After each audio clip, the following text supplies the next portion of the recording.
Alright, so continuing on from what I was just talking about a moment ago in part 1, there's a lot more recoil in this game and the damage is a lot lower. So I was finding that with an assault rifle like the FAMAS, I was getting 3 or 4 hit markers at distance before I dropped a guy, which is a lot like COD 4 and even more so like Call of Duty 2. I couldn't help but think when I was playing this game that the way that the guns handled and the damage that they did played a lot like Call of Duty 2. So if you go back that far, if you guys played that game, then you'll know what I'm talking about. And here I was absolutely clueless and I just get shit on.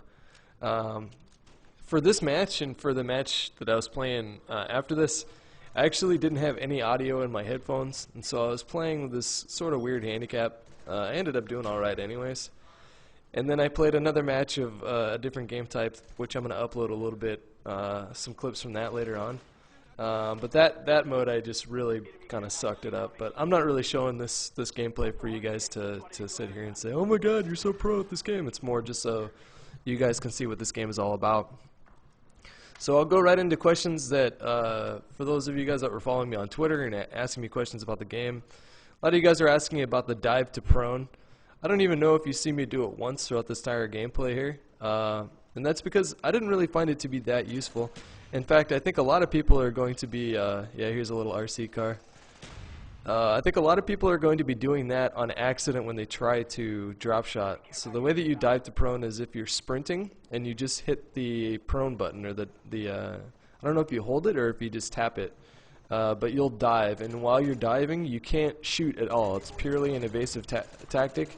And when you do it, the animation takes a minute before you can get out of that animation. So it's basically just to kind of get around corners if you're getting shot at, but it's not an offensive maneuver whatsoever.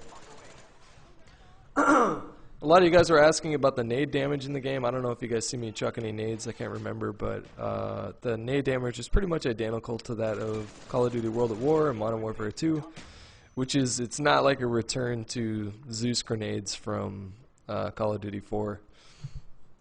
And as far as like all your equipment goes, they broke it up into three different areas. You have lethal, which is like your grenades. You had Semtex regular grenade and I think a tomahawk instead of a throwing knife. Second one was tactical, so that had things like, yeah, tactical insertions back in the game, which I'm not a fan of at all, but what are you going to do? And then other those are more defensive tactics than anything else. And then your third one was a piece of equipment, and that's the things like the mobile camera, motion sensors, radar jammers, things like that. This one's about to wrap up, so stay tuned for part 3.